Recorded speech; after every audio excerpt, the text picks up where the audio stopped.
Today, we will start off the news of the week with Conor McGregor content with UFC career, but dreams of fighting as president of Ireland. Although McGregor admits he's currently wrapped up with focusing on politics of Ireland, he insists fighting is still part of his plan, saying, "Fucking right I will. Of course. Are you crazy? That's part of why I want to do it.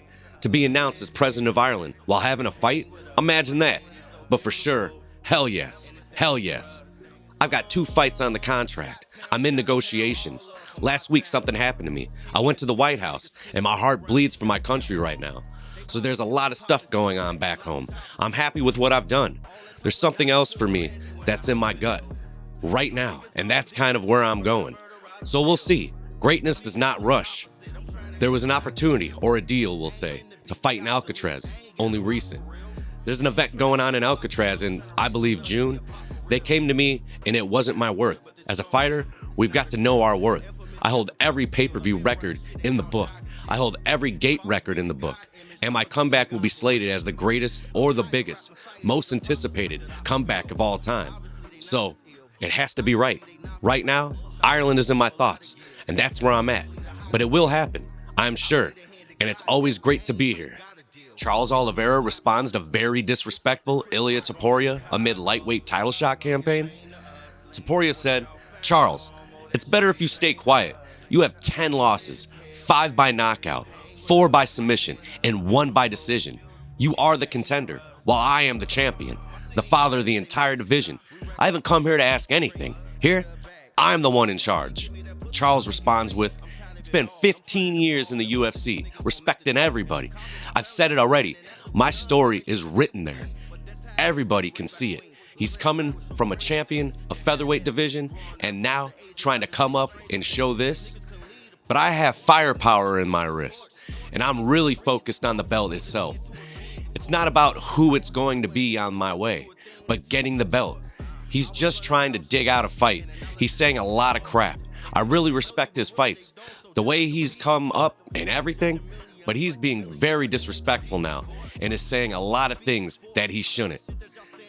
Bottom line, is Makhachev the guy that has to be beat?" Oliveira said. "If Tapology is the next one to fight him, then so be it. I'm just an employee here. If he's given the chance and not me, I'm going to keep fighting, keep preparing, and keep waiting for my turn to come around. It is what it is. I don't think much about it. I'll fight whoever comes to fight me, and that's about it." Alex Pereira says Team Magomed Ankalaev's greasing accusation an excuse for failed takedowns at UFC 313. Pereira said, "Absolutely did not put anything on my body. The way his coach is putting it, it sounds to me that he's trying to make an excuse to justify the fact that he trained a guy to take me down, but the guy got stuffed for 12 of his takedown attempts. It's like you're in a company, you mess up, and you don't do what you're supposed to do, and then you try to make excuses to justify that. Absolutely didn't put anything on my body." You also have to ask his coach if we put oil and Vaseline on the mats too, because is that why Ankalaev fell on his back?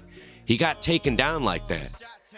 It upsets me because even in my glory career, I never did anything I wasn't supposed to do.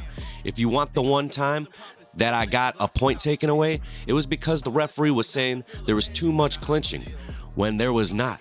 But I always did everything by the book, and that's why everything's worked so good in my career. Alex Pereira addresses Joe Rogan's claim that he fought injured at UFC 313. Alex Pereira said, "I'm not trying to take credit away from Ankalaev. Many people try to do that kind of thing, and I'm not this type of guy. Everybody goes through problems. I'm sure he had his own problems too. I had mine. My hand is fine, but it did affect things. But I don't want to use that as an excuse. I don't want to make excuses. I don't want to use this as a leverage for anything. My moment is going to come to win the belt, and then I can disclose everything for you guys. Yes, I consider not fighting at UFC 313. It was one of the more complicated fight camps from everything that happened. I don't regret it because I've conquered a lot. I've motivated a lot of people, and anytime I've pushed through things, I was able to overcome. Many times it worked, but this time, it wasn't my moment." Jeff Molina, Derek Minor received multi-year suspensions after UFC gambling investigation. Two fighters connected to the federal investigation of an illegal betting scheme involving former UFC fighter and coach James Krause have received formal sanctioning by the Nevada Athletic Commission. At a monthly NAC meeting Tuesday, UFC flyweight Jeff Molina and former UFC featherweight Derek Minor had disciplinary hearings before the commission when they both received multi-year suspensions. Molina received a 3-year suspension and was fined $235.56 in prosecution fees for failing to disclose his teammate Minor's injury and then willingly placing a significant bet on the fight. Molina's suspension expires November 5th, 2025. Having direct knowledge of a serious injury sustained by a fellow fighter, Derek Minor, Molina failed to inform the commission of the serious injury, violation of NAC 467.885, and instead of informing the commission, additionally placed a significant bet with a gaming entity on Minor's fight, Attorney General Representative Matthew Feely said. Minor was suspended 29 months and fined $235.56 in prosecution fees after he failed to disclose a serious injury he sustained to his knee prior to a November 5th, 2022 bout. The suspension will be retroactive, meaning Minor is eligible to return to action March 26, 2025. The failure came specifically on his pre-fight medical questionnaire to the question, have you had any injuries to your elbows, hands, knees, ankles, or feet that need evaluation or examination? Minor responded by checking the box that stated no, Feely said. Feely said Molina admitted to his violation, but also presented the commission with a letter explaining his side of the story. Contents of the letter were not made public. Fighters react to Cain Velasquez's prison sentence in attempted murder case. Velasquez was sentenced to 5 years in prison, including time served, Monday stemming from his well-documented attempted murder case, to which he pleaded no contest. Subsequent reporting after sentencing indicates Velasquez could only be incarcerated for 1 to 2 years in the best-case scenario, but many appear to believe even that might be too harsh. Notable names from throughout the UFC roster and elsewhere in the sport shared thoughts on the news on social media with unanimous backing of Velasquez. Many fighters put out #FreeCain, while others had more to say, like Michael Chiesa putting out there, Cain shouldn't serve any jail time. In the heat of the moment, what man wouldn't have a lapse in judgment to protect his family? The focus should be on the man that committed crimes, much worse than what Cain did. I'm thankful he only has to serve 5 years instead of 30.